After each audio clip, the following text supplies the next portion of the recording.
가장 뜨거운 이슈 오늘의 헤드라인 출발 새아침 헤드라인 인터뷰.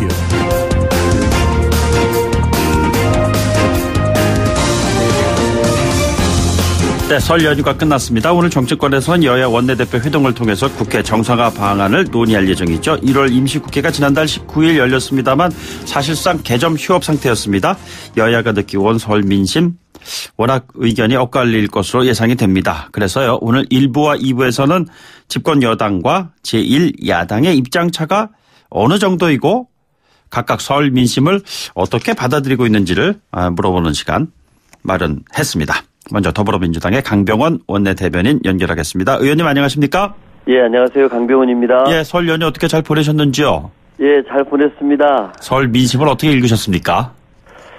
제가 만나뵀던 분들을 제가 단어로 설명을 드리면은 경제요? 그 다음에 김경수. 네. 그 다음에 트럼프 김정은. 네. 그리고 국회 싸우지 마라. 네네. 이 정도로 제가 민심 요약을 해드릴 수 있겠습니다. 그 가운데 키워드를 하나 탁 집어내 주신다면 어떤 거를 집으시겠습니까? 일단은 경제 문제를 많이 얘기들 하시더라고요. 네네. 일단은 국회의원 만나니까 제일 어려운 문제부터 얘기를 하실 텐데. 예. 아마도 경제 그 어려운 얘기들 많이들 하셔서 저도 그런 분들 얘기 좀 많이 듣고. 네네. 또 우리가 정부에서 하고 있는 여러 가지 것들 좀 설명도 좀 드렸고요. 예. 참 경제가 어렵습니다만 이게 우리가 이 구조조정의 긴 터널. 네네. 뭔가 시대가 크게 변해가고 있는 시대를 지나고 있는 것 같습니다. 예. 그래서 특히 소상공인들, 자영업자들 어려움을 참 많이 말씀을 하시는데요.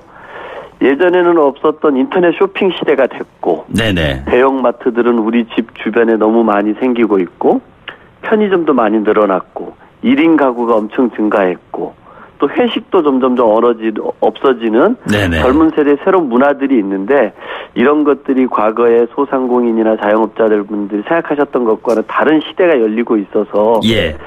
좀 어려운 시기를 우리가 보내고 있는 거 아닌가 이런 생각이 많이 들었습니다. 예, 근데 설 민심 전달 기자간담회 어제 더불어민주당에서 한 걸 보면은 이제 경제 성과 많이 좀 강조하는 것 같았습니다. 근데 조금 전에 이종훈 시사평론가도 얘기하셨습니다만 택시 요금 인상부터 해서 좀 물가가 좀 많이 오르고 있어서 물가 안정이라는 얘기를 좀 무색하게 한다 뭐 이런 또 얘기도 일각에서는 나오고 있는 것 같아요. 어떻게 보시는지요? 예, 이렇게 개별적인 물가들은 그렇게 오르는 것도 있습니다만, 네네. 이번 설 연휴 같은 경우는 이렇게 농산물 가격이라는 것도 굉장히 안정되지 않았습니까? 예. 그러니까 전체적으로는 물가 큰 틀에서는 증가율이 좀 이렇게 견조해서 큰 부담이 되지 않을 정도고, 정부에서 잘 좀 관리해서 물가 부분을 하고 있는 것 같고요. 개별 품목 등 중에서 물가가 오르는 것은 있는 것 같습니다. 네네. 자, 하나하나 좀 현안별로 좀 여쭤보도록 하겠습니다. 설 연휴에 돌입하기 전에 참 여러 가지 정치 현안들이 많았는데 그 가운데 특히 김경수 지사 구속에 대한 여론이 참 많이 있었습니다. 과연 제대로 된 재판인가 하는 의문이 든다. 비판 여론이 높다. 이런 얘기도 나오고 있는 반면에 또 보면 그 같은 청원과 관련된 내용에 대해서 또 폐기 청원을 한다는 또 얘기도 있고 서로 좀 만만치 않은 팽팽한 접전이 좀 있는 것 같습니다. 어떻게 느끼고 계시는지요? 김경수 지사 재판 건도 많은 여론을 들었는데요. 네네. 대부분의 제가 만나뵀던 많은 분들은 어떻게 현직 도지사를 저렇게 법정 구속까지 할 필요가 있었나.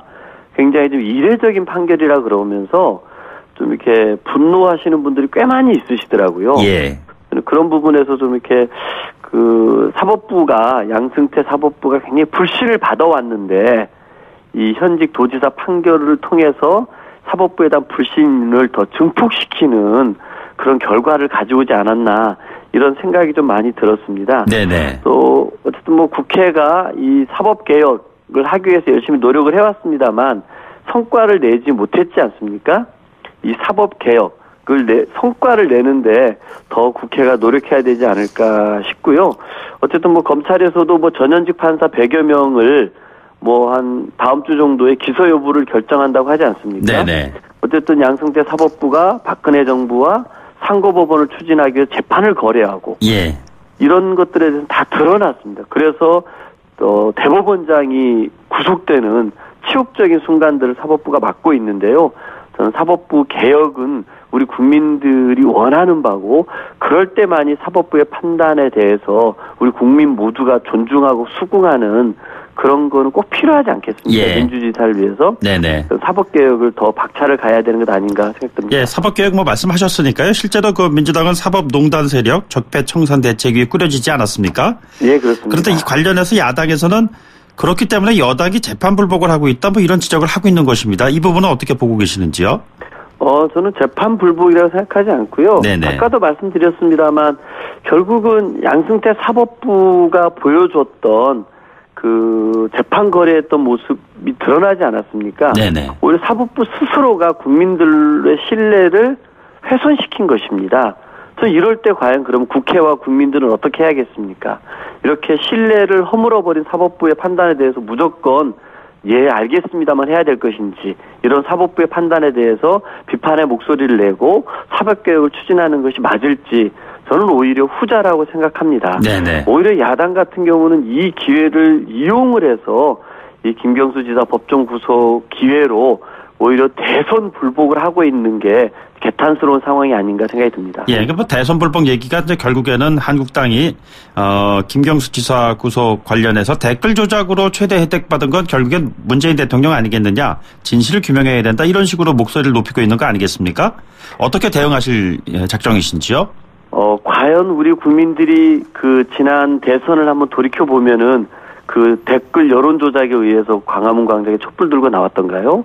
저는 아니라 생각합니다. 네. 박근혜, 최순실 그리고 자유한국당도 공동 정범이었죠. 헌법 파괴와 국정농단의 공동 정범입니다. 이들의 헌법 파괴, 국정농단을 보고 국민 한 분 한 분이 그 추운 겨울에 광화문 광장에 촛불을 들고 모였습니다. 그리고 바로 이 민주공화국의 주인은 우리 국민이고 모든 권력은 국민으로부터 나온다고 외치면서 촛불혁명을 만들어냈던 게 우리 국민들이었습니다. 네. 이 국민들의 촛불혁명, 촛불 민심을 마치 댓글 조작에 의해서 움직였던 것처럼 폄훼하는 것은 자유한국당이 심각하게 아직도 반성하지 않고 있다는 것을 보여준다고 생각을 하고요. 네네. 이 대선 불복을 계속해서 언급하고 주장을 하고 있습니다. 특히 김진태 그 한국당 당대표 후보 같은 경우 대선 무효를, 홍준표도 마찬가지죠. 오세훈 같은 경우는 부정선거로 문재인 대통령이 됐다라는 얘기를 하고 있고, 나경원 원내대표까지 심지어 우회적으로 탄핵을 암시하는 발언들을 하고 있는데, 그 추운 겨울 촛불을 들고 광화문 광장에 모여서 이 대한민국의 주인은 국민이라고 외쳤던 국민들의 촛불 민심을 더 이상 왜곡하고 폄훼하지 않았으면 좋겠습니다. 예. 알겠습니다. 말씀 나오셨으니까요. 어차피 이게 국회 안에서 모든 것들이 앞으로 펼쳐져 나갈 상황이 아닌가 싶은데 정작 국회 정상화 되게 어려운 것 같은 거 아니냐. 1월 임시국회도 개점 휴업 상태였는데 이게 제대로 되겠느냐. 2월 일정도 보면은 대표단 또 방미 일정도 있고 그래서 실제적으로 시간이 없다 이런 지적이 있습니다. 어떻게 전망하시는지요? 예, 참 어려운 상황인데요. 당장 2월 임시국회에서 처리할 일이 굉장히 많습니다. 네네. 저희 당이 유치원 3법을 패스트트랙에 올려놨습니다만 여전히 유치원 3법 300일 이상 기다릴 이유가 없지 않습니까? 네네. 국회에서 논의한다면 빨리 처리할 수 있는 문제입니다. 미세먼지 대책, 체육계 개혁, 카풀 대책, 그리고 의료인들의 안전한 진료 환경을 구축하기 위한 임세원법 등 여야가 머리를 맞대야 할 민생 현안이 산적해 있는데요. 이것뿐입니까? 공수처 설치, 검경 수사권 조정 등 사법개혁도 필요한 거고요. 선거제도 개혁도 필요하고 탄력 근로제 확대 문제도 현안으로 다가와 있습니다.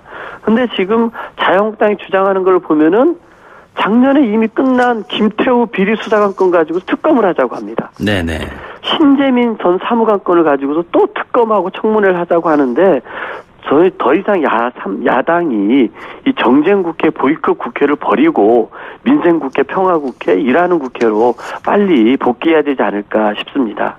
자, 그러면은 지금 언급하신 김태우 특검이라든가 신재민 청문회 등등 이런 현안들이 야당 쪽에 생각의 전환이 없이는 불가능하다 이 말씀이신가요? 그렇습니다. 한번 우리 생각을 한번 해보시죠. 작년 연말로 한번 돌이켜 보시면요. 그때 이 유치원 3법과 제2, 제3의 김용균을 막기 위한 산업안전보호법이 현안이지 않았습니까? 네네.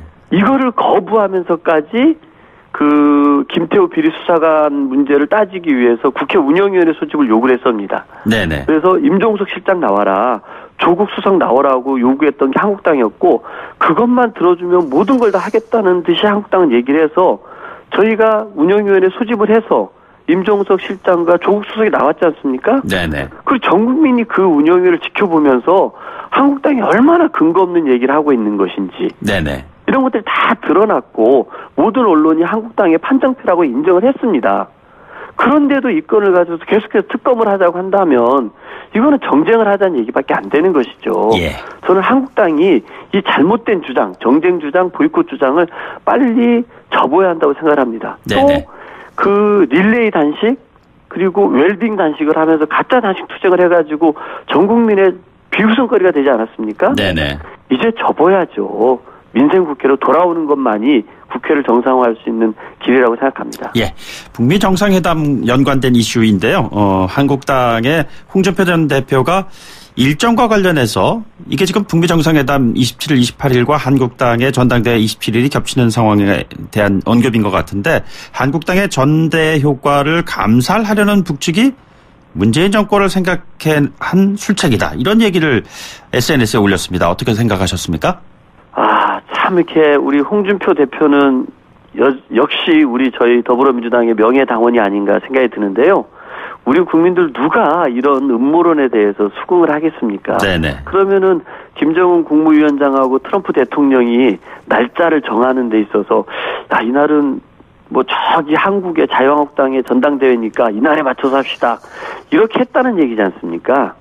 저는 홍준표 전 대표가 우리 남북 정상회담을 위장평화쇼라고 여전히 냉전 시각에 갇힌 표현을 하고 했던 것처럼 여기에서 한치도 벗어나지 못하고 있다는 생각이 들고요. 나경원 원내대표 같은 경우도 이번에 북미 정상회담을 이벤트로 언급을 하고 이런 걸 보면서 여전히 한국당은 이 한반도 평화 번영의 시대로 나아가고 있고 전 세계가 박수치고 있는 이 분위기에서 벗어나서 이 냉전 시대의 유물로 화석으로 남아있는 집단이 아닌가 너무나 안타깝습니다. 알겠습니다. 오늘 말씀 여기까지 듣죠. 고맙습니다. 네, 감사합니다. 새해 복 많이 받으십시오. 네, 새해 복 많이 받으십시오. 지금까지 더불어민주당의 강병원 원내대변인이었습니다. 1부 마치고 2부에 뵙죠.